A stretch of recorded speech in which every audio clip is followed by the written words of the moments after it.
मुझे बताइए कि इनके कर्मों को अगर हम देखें हम्म। तो कौन सा मनुष्य ऐसा है जो काम करना चाहता है? बताइए आप मुझे। किसी भी हम मनुष्य को काम करना पसंद नहीं है। ना, हम 5 महीने। सबको सबको जो है ना मतलब आराम करना पसंद है। वो और तो। इसी बात को जो है बुद्ध ने कहा है अविद्या, अज्ञानता, हम्म। अविद्या, ठीक है ना? हम्म। अविद्या क्या है कि बुद्ध ने, आपको पता ही होगा कि दुख का ज्ञान प्राप्त किया, दुख हम्म। को ढूंढा, है ना? बिल्कुल। और सबसे बड़ी अज्ञानता हमारे जीवन में ये रहती है कि हम दुख के पीछे नहीं जाते, हम जाते हैं सुख के पीछे। सुख के भी थे। हमें ज्यों ही जरा सा सुख मिलता है वैसे ही उसको भोगने ले जाते हैं।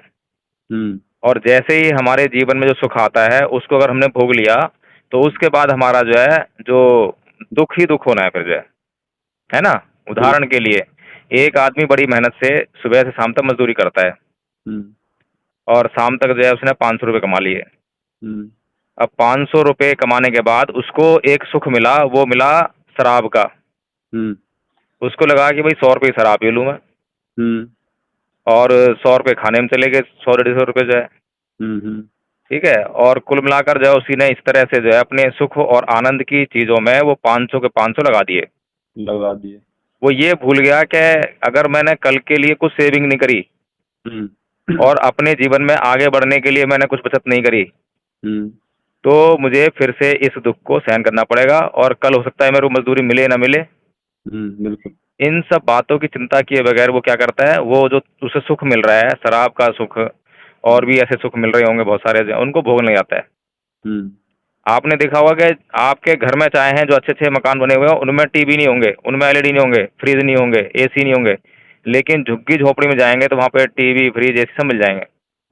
हम्म। तो जितना बुद्धिहीन व्यक्ति होगा वो उतना ही ज्यादा जो है सुख के पीछे भागता है। और बुद्ध कहते हैं कि भैया पहले दुख को ढूंढो, दुख का नाश करो, दुख को अपने जीवन से निकाल दो, और उसके बाद जो रह जाएगा वो सुखी सुख है, फिर मजा आ जाएगा आराम से। बिल्कुल तो सही जो बात। बुद्धिमान लोग होते हैं वो अपने जीवन में दुखों को पहले निकालते हैं। जैसे कि जिस बच्चे ने आईपीएस बनने की ठान ली हम्म। तो उसके जीवन में शुरू में क्या है, आलस हम्म। है ना, अशिक्षा है। तो वो उसके पीछे पड़ जाता है, अशिक्षा को दूर करता है, आलस को दूर करता है, बड़ी मेहनत करता है, परिश्रम करके जो है आईपीएस बन जाता है। बिल्कुल।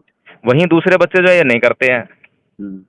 तो उनके, अब एक आदमी जिसने पहले शुरू में सुख भोग लिया हम्म। और वो सुख बहुत छोटा छोटा था, तो हम्म। वो उसके जीवन में अंधकार ही अंधकार है, बाद में दुख ही दुख है। हम्म। और जिस आदमी ने उस सुख को नहीं भोगा, उस हम्म। सुख को त्याग दिया हम्म। और उसने कहा भाई मैं तो बड़ा सुख क्या नाम है, जीऊंगा, हम्म। मैं छोटे मोटे सुख से मेरे को तृप्ति नहीं है, तो वो क्या करता है, शुरू के जो सुख होते हैं उनको त्याग के और मेहनत में करता है, परिश्रम करता है। तो ये जिंदगी का जो है ना मूल है। अब हम जो है कई बार क्या होता है कि कुछ कारण जो है बाहर के भी जिम्मेदार होते हैं, ऐसी बात नहीं है, हम्म। लेकिन सबसे मुख्य कारण तो हमारे भीतर ही जिम्मेदार है। बिल्कुल। इसीलिए बुद्ध ने जो है बड़ा मतलब आराम से बड़े प्राकृतिक रूप से कहा, हम्म। अत्त दीपो भव, हम्म। है नहीं, हम्म।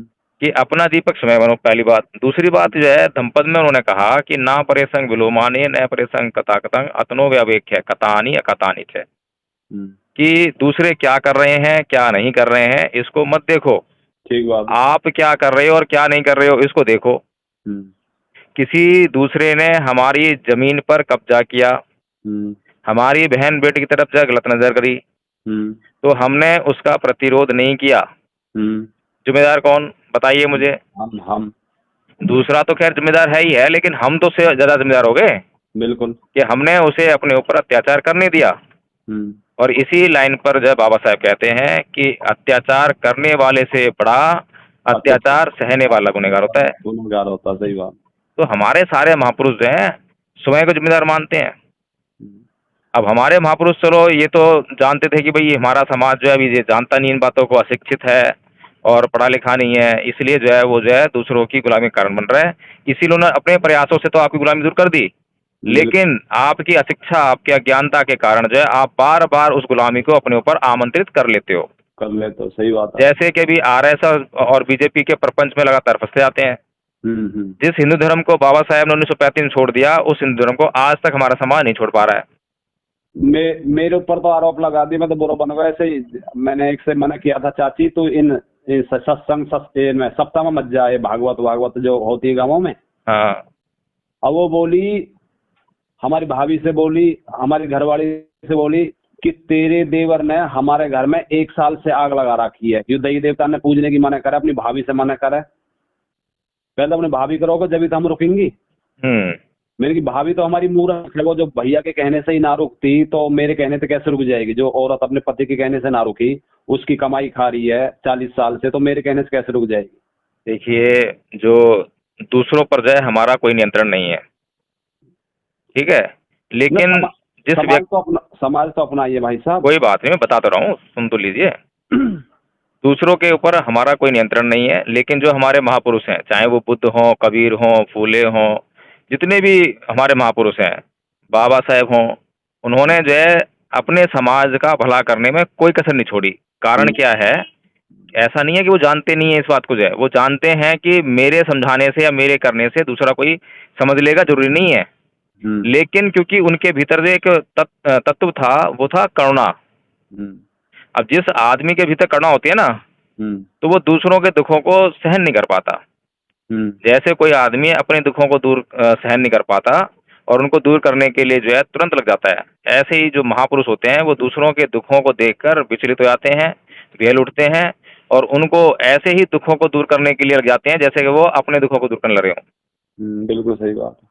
तो इसलिए जो है अपना तो वो प्रयास करते हैं दूसरों के लिए, लेकिन वो भी ये नहीं कहते कि तुम भैया मेरी बात नहीं मानो तो मैं तुम्हारे को ये मार डालूंगा, ये कर दूंगा, वो कुछ नहीं जी, आपकी मर्जी है, मैंने तो ये कर दिया, मेरा कहना ये है, मेरा आपके लिए ये दिशा निर्देश है, अब आपकी मर्जी है, आप चलोगे तो अपना भला करोगे, नहीं चलोगे तो नुकसान भी अपना ही करोगे।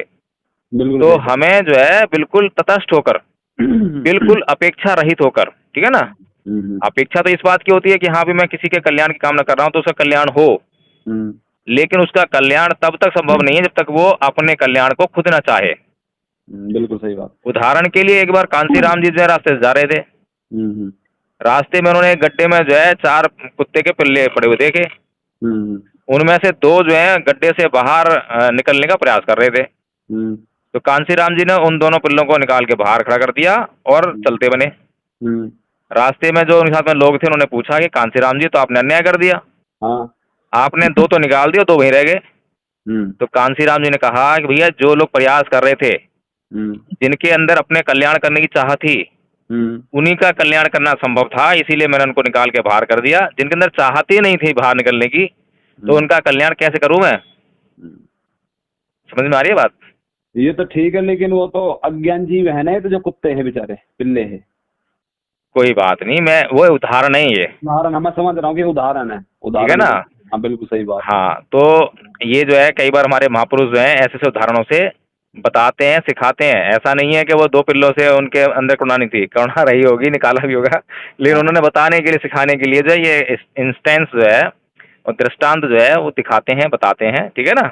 जो कोशिश करेगा, जो मेहनत करेगा तो उसी बस बस बस, जब हमारा समाज, हाँ, इसीलिए बाबा साहब ने एक और बात कही थी कि गुलाम को गुलामी का एहसास करा दो, वो अपनी गुलामी की जो बेड़ियां हैं उनको काटने के लिए खुद ही प्रयत्न शुरू कर देगा। और जिस पल से कोई भी आदमी अपनी गुलामी को काटने का प्रयत्न शुरू करता है, उसी क्षण से उसकी आजादी शुरू होती है नहीं?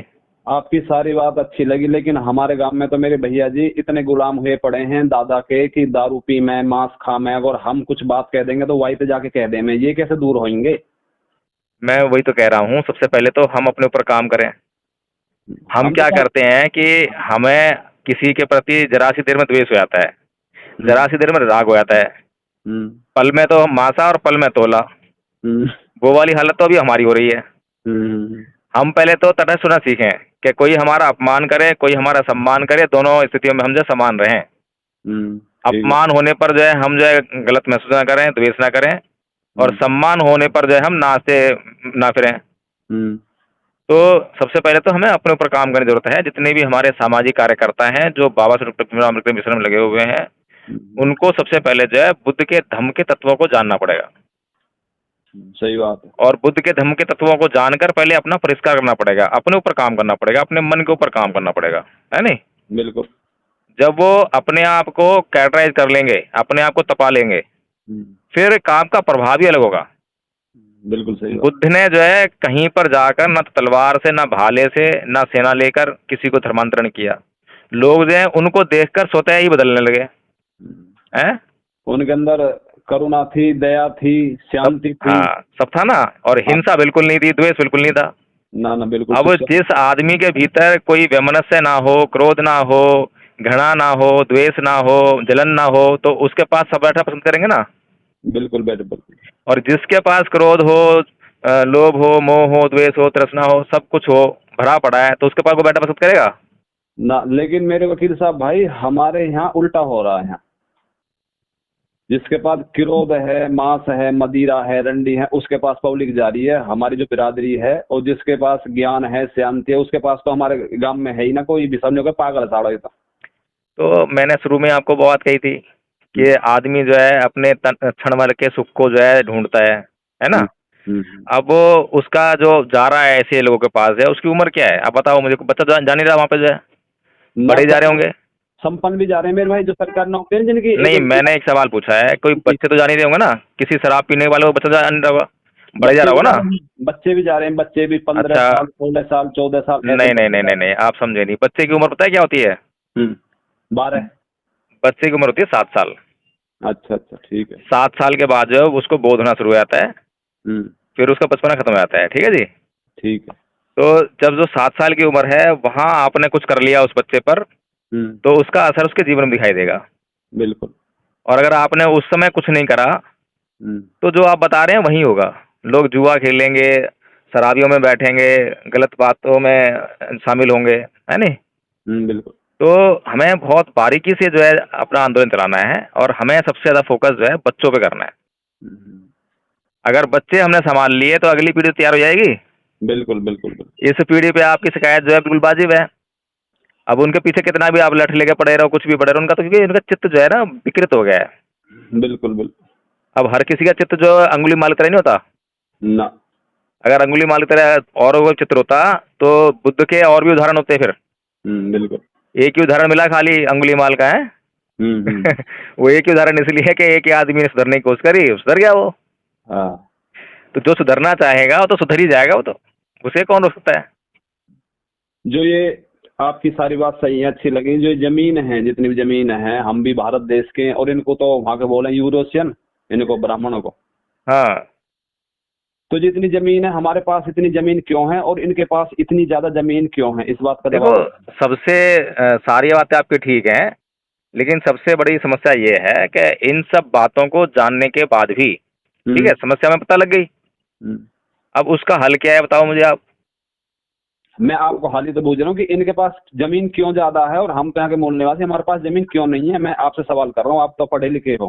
भाई एक परिवार में जो है 4 बच्चे हैं और 8 रोटी हैं, हिस्से में 2 रोटी आनी चाहिए। लेकिन एक जो दबंग है उसने सबकी एक एक छीन ली, तो अब बाकी पे कितनी रह जाएगी और उस पर कितनी आ जाएगी। तो इन्होंने दबंगई से, षड्यंत्र से, झूठ से, फरेब से आपकी जमीन जो हड़प ली है। तो यही तो कहना चाह रहा हूँ मैं आपसे। नहीं, मैं तो कह रहा हूँ, लेकिन उसको वापस भी तो लेना चाहिए। तो कैसे लेंगे, ये तो पूछ रहा हूँ मैं। अब वापस लेने के लिए भी आपके पास जो मंत्र है वो है संगठन का, संगठन का, शिक्षा का, लेकिन शिक्षा का। नहीं, शिक्षा का तो संगठन, शिक्षा तो आप आज आपके पास बहुत सारी है। हाँ। आज आपके समाज के जितने भी जो है IAS IPS है, सब अनपढ़ थोड़ा ना है। ना अनपढ़ तो ना है। 131 सांसद जो अनपढ़ नहीं है, अपनी बिरादरी के, है ना। जितने भी पुलिस महकमे में लगे हुए हैं आपके समाज के, सारे पढ़े लिखे हैं। तो बिल्कुल। शिक्षा तो उन्होंने हासिल कर ली, अब लेकिन जिस शिक्षा की बात बाबा साहेब ने कही थी, तो बाबा साहेब का जो अंग्रेजी में जो मंत्र है ना वो है एजुकेट। एजुकेट का मतलब होता है शिक्षित करना। एजुकेशन शिक्षा, और एजुकेट शिक्षित करना। हिंदी में क्या बोलते हैं हम, शिक्षित बनो, है ना। तो शिक्षित आदमी जब बनने की कोशिश करता है तो वो अपने स्वार्थ के लिए करता है, अपने लिए करता है। लेकिन जो बाबा साहेब अंग्रेजी में कहते हैं एजुकेट, क्या शिक्षित करो, वो बनने के लिए नहीं कह रहे, वो करने के लिए कह रहे हैं। और उनको भी करो, है ना। और औरों को कैसे करेगा, या तो अपने धन से करेगा, बिल्कुल, या अपनी शिक्षा से करेगा। बिल्कुल। जब तक कोई आदमी खुद शिक्षित नहीं होगा, दूसरों को शिक्षित कैसे करेगा, नहीं करेगा, है ना। बिल्कुल। तो देखो जो महापुरुष होते हैं बड़ी गहराई से बात कहते हैं, बिल्कुल बिल्कुल, और हमें उनकी बातों की गहराई को समझना चाहिए बस। तो फिर 2 महीने बाद यहाँ प्रोग्राम करवाएंगे, और जैसे आपके अंदर ज्ञान है, अगर ये समाज सुनेगा आपकी बातें तो आप तो बुरे बनोगे। यहाँ के जो वे पंडित वंडित है, कुछ 2-4 नहीं, बात बुरे तो जब बनेंगे ना हम कोई बुरी बात कहेंगे। जब हम निकल जब भी हम जाओ कोई ना ना जब हम कोई बुरी बात कहेंगे जब बुरे बनेंगे। अब हम जो है अगर अपने समाज की या किसी गरीब आदमी की मदद करने की बात कह रहे हैं तो इसमें अमीरों का जो है क्या नुकसान हो रहा है? आप इनको जैसे आप कहोगे कि भाई भागवत में मत जाओ, हमारे इससे कोई फायदा नहीं है, शिक्षा की ओर जाओ, हम क्यों कहेंगे ये सब बातें? फिर कैसे रुकेंगे ये? जब हम एक आदमी को एक मार्ग है गलत, एक मार्ग है सही, तो हम आदमी को ये बोलेंगे बस सही मार्ग चला जाए, वाला सही मार्ग है, बस खत्म बात। गलत मार्ग की चर्चा ना करनी। नीलम बहन जी तो बोलती है फिर। तो वो रूढ़िवादी पे बोलती है ना। तो वो भी तो आपको वो भी तो सही मार्ग की बात करती हैं। हाँ, वो मना करती है ना कि इससे हमारा उद्धार नहीं होगा। जगह जगह अब जो ये बौद्ध वो ले रही है, दीक्षा ले रहे हैं। हाँ आगरा भी गई थी, मैं तो प्रोग्राम देखते रहा हूँ बहन जी के। जी जी जगह जगह जाती हैं तो वो तो समझाती है अपने समाज को। जी। और वो कह भी रही मेरे से ने कि भैया हमें तो धमकी मिला है कि तेरे लड़का उठा देंगे, तुझे उठा लेंगे, और गंदी गंदी भाषा बोले मतेरे। तो अच्छा, तो ये बताओ कि ऐसा कौन सा समाज सुधारक है जिसने समाज सुधारना चाहा हो और उसके पीछे जो है उसको धमकी ना मिली हो, उसकी हत्या ना की गई हो? ऐसा हुआ है कभी? ऐसा तो ना हो। बस तो फिर ये तो सामान्य सी बातें हैं। अगर आपने समाज के लिए काम करने का बीड़ा उठाया है, संकल्प लिया है, तो ये सब तो बहुत सामान्य बातें हैं। और सारी बात ज्ञान मिलेगी। मैं भी बहुत यूट्यूब देखूं और आपको भी सुनता हूँ, बहन जी को सुनूं और अन्य भी सुनूं, समाज के जो अपने समाज के हैं, जो समाज में लड़ाई लड़ रहे हैं। जी तो मुझे यही ज्ञान ना है कि हम गुलाम कैसे हुए, आपने बताई, और ये जो जमीन है कैसे अपने हिस्से में आएगी। आपने बताया कि संगठित से आएगी। अगर हम संगठित हो जाएंगे तो आ जाएगी, और अन्यथा नहीं आएगी। हाँ। फिर हम लड़ाई ना होगी। जब आप संगठित हो जाओगे तो आपके पास शक्तियां जो है केंद्रित होने लग जाएंगी। ठीक है ना? कौन कौन शक्तियां? सामाजिक शक्ति, ठीक है, सांस्कृतिक शक्ति, राजनीतिक शक्ति, आर्थिक शक्ति, हर तरह की शक्ति से आप संपन्न हो जाओगे। हो जाओगे ना? जाओगे? हो जाएंगे। फिर दे देंगे जमीन को इतनी इतनी आसानी आज नहीं, मुझे ये बताओ ना आप जो है कि अगर आज हमारा समाज जो कहते हैं हम 85% है, से। अगर 50% लोग भी, हम 50 की बात नहीं करते, 50% की बात करते हैं, 50% लोग जो हैं अगर एक दिन के लिए जो अंबानी है उसकी जो जियो की सिम है वो यूज करना बंद कर दें, क्या होगा उसका? बंद हो जाएगी, है ना? कंपनी बंद हो जाएगी। और वही 50% लोग जो हैं अपने समाज का कोई मतलब नेटवर्क खोल के और उसको शुरू कर रहे हैं, उसकी सिम को लेना जो है और उसकी सिम को यूज करना, तो क्या होगा उसका? हमारा समाज बढ़ेगा। बस तो फिर यही संगठन होता है। जिस दिन ये हो जाएगा, संगठन हो जाएगा, उस दिन सारी समस्या हो जाएंगी। फिर और अपना समाज लगना रहा है इस संगठन में। कहाँ लग रहा है? ना लग रहा। हमारा संगठन तो उसमें लग रहा है ना, वो मैंने कही ना कि छोटे छोटे लालच में लगा हुआ है। हाँ हाँ अभी चंद्रशेखर जी क्या कर रहे हैं? क्या रोड की लड़ाई लड़ रहे हैं? हाँ, रोड की। तो भाई रोड की लड़ाई लड़ो अब जो है। जब रोड की लड़ाई पूरी हो जाए, जब बाकी लड़ाई होंगी संस्कृति की वगैरह की जो है। छोटे लक्ष्यों के कारण जो है बड़े लक्ष्य छूट जाते हैं। बिल्कुल छूट जाओ। और हमारे महापुरुषों ने हमेशा, बाबा साहब ने कहा था कि लो एम इज क्राइम, छोटा लक्ष्य अपराध है। और हमारे लोग जो है छोटे छोटे लक्ष्यों को लेते हैं पहले हाथ में। अगर पुलिस की जॉब करनी है तो पहले कांस्टेबल से शुरू करेंगे, बिल्कुल बिल्कुल। और हाई कास्ट वाले जो है आईपीएस शुरू करते हैं।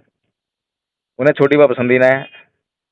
तो जो आदमी आईपीएस तैयार करेगा वो कांस्टेबल थोड़ा बनेगा, वो ना वो बना कांस्टेबल। पुलिस वाला वो इंस्पेक्टर बन जाएगा, एसी बन जाएगा, डीसी बन जाएगा, कुछ भी बन जाएगा, लेकिन मतलब जो है कांस्टेबल ना बनेगा वो। एक बात तो वकील साहब आपको माननी पड़ेगी, हमारे 4-5 भैया यहाँ थानेदार है हमारी बिरादरी में, गांव में ही। हाँ। अगर हम जैसे उनके पास 10 रुपए के लिए भी पहुंच जाएंगे ना तो भाई वो मदद नहीं करते बिल्कुल भी। हाँ, तो उनको समाज शिक्षा नहीं है ना। वो खाली शिक्षित बनो वाले शिक्षित हुए हैं, एजुकेट वाले तो हुए नहीं ना। वो वकील भी हैं और अपनी लड़की लड़का वकील बना रखे हैं। अपनी एक लड़की जज भी, अब जज की कोशिश कर रही है, लेकिन अगर कोई उनके पास पहुंच जाए तो पहले ही रोने लगे हैं हमसे पहले, यार पैसा ही ना बचे यार, बिरमजीत 1 रुपया भी ना है, पता नहीं कैसे कैसे खर्चा चला रहे हैं। वीरवानी कहे अरे लाला हम पे तो कर्जा ही इतना है रो, पब्लिक पता ना क्या सोच है हमारे बारे में, एक कमाई है 100 खर्चा है। बताओ फिर कैसा समाज सुधरेगा? चलो फिर नेक्स्ट टाइम बात करेंगे। अब तो मैं भी जरा हॉस्पिटल आया था। ठीक है, बहुत बहुत गाड़ी पार्क कर रहा हूँ, ठीक है ना? आपने इतना समय दिया। जय भीम, नमो बुद्ध। जय भीम।